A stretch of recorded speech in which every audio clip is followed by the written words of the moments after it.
मैं सरवण सिंह पंदेर शंभू मोर्चे से बोल रहा हूं।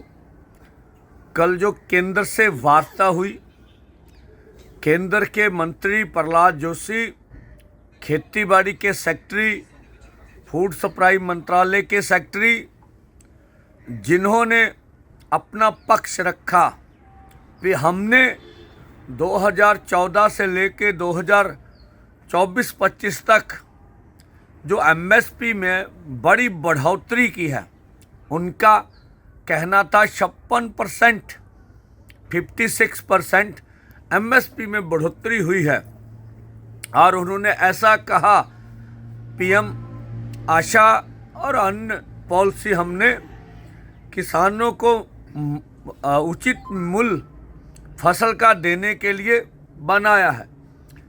जब केंद्र ने अपनी बात रख ली तो फिर किसान लीडर्स ने अपनी बात उनके समक्ष रखी कि अगर हम देखें, जहां आप बता रहे हैं कि 56% एमएसपी के ऊपर बढ़ोतरी हुई है, वहां पर अगर जो हमारे इनपुट्स हैं, जो हमारी लागतें हैं, जो महंगाई है, वो 59% के रूप में बढ़ गई है इन्हीं 2014 से लेकर 24 तक। तो इस मूल्य का हमें कोई फायदा नहीं है। हमने छत्तीसगढ़ का आंकड़ा, मध्य प्रदेश का आंकड़ा उनके समक्ष रखा कि मध्य प्रदेश की सरकार ने किसानों के साथ मिलकर 6000 लागत मूल्य सोयाबीन का तय किया, लेकिन केंद्र की एमएसपी 4800 कुछ रुपए थी और फसल उससे 1000 रुपया नीचे पर बिकी। मध्य प्रदेश सरकार ने चिट्ठी लिखी केंद्र को कि आप 40% खरीदिए, लेकिन कल की मीटिंग में उन्होंने कहा हमने 25% खरीदा। तो जो किसानों को अगर जो केंद्र दावा कर रहा भी मूल्य मिल रहा है, तो फिर ये आंदोलन की क्या जरूरत थी? किसान कर्ज के कारण खुदकुशियां को कर रहे हैं। और हमने कहा कि हमारी, आप बोल रहे हैं कि एमएसपी से ऊपर बहुत सी फसलें बिक रही हैं, उनका कहना था। हमने कहा तब फिर हमारा तर्क और वाजिब हो जाता है कि आप एमएसपी लीगल गारंटी कानून बनाइए। और इसके ऊपर केंद्र सरकार निरुत्तर हो गई। उन्होंने कहा अभी आज कृषि मंत्री नहीं हैं, तो अगली वार्ता हम आपसे 22 को करेंगे।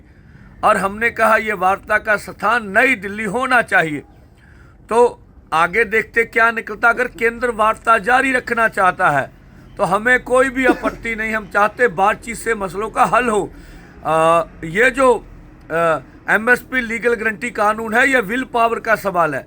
अकेले एमएसपी लीगल गारंटी कानून के ऊपर ही चर्चा हो सकी, अन्य मांगों के ऊपर चर्चा नहीं हुई। हमने केंद्र से आग्रह किया है कि आपने जो हमें देश की राजधानी में जाने नहीं दिया, जो ये रोड्स ब्लॉक हैं, इससे पंजाब हरियाणा की आर्थिकता का नुकसान हो रहा है, ट्रांसपोर्टर का नुकसान हो रहा है, या हम लोगों को मुश्किलें आ जानी हैं।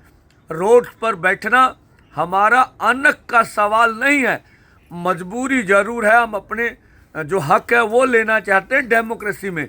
तो ये कल की वार्ता का निष्कर्ष हम आपको बता रहे हैं। और जो आज बाहर से डिबोट होकर फिर जो देश में युवा आ रहे हैं, उन युवाओं का सभी स्टेट की राज्य सरकारें, केंद्र सरकार उनके पैसों की भरपाई और उनको रोजगार दें, ऐसा हम मानते हैं।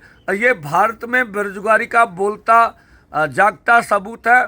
हमारे देश के प्रधानमंत्री ने ट्रंप जी से इस मुद्दे में कोई बात नहीं कही, इसका हमें खेद रहेगा। धन्यवाद।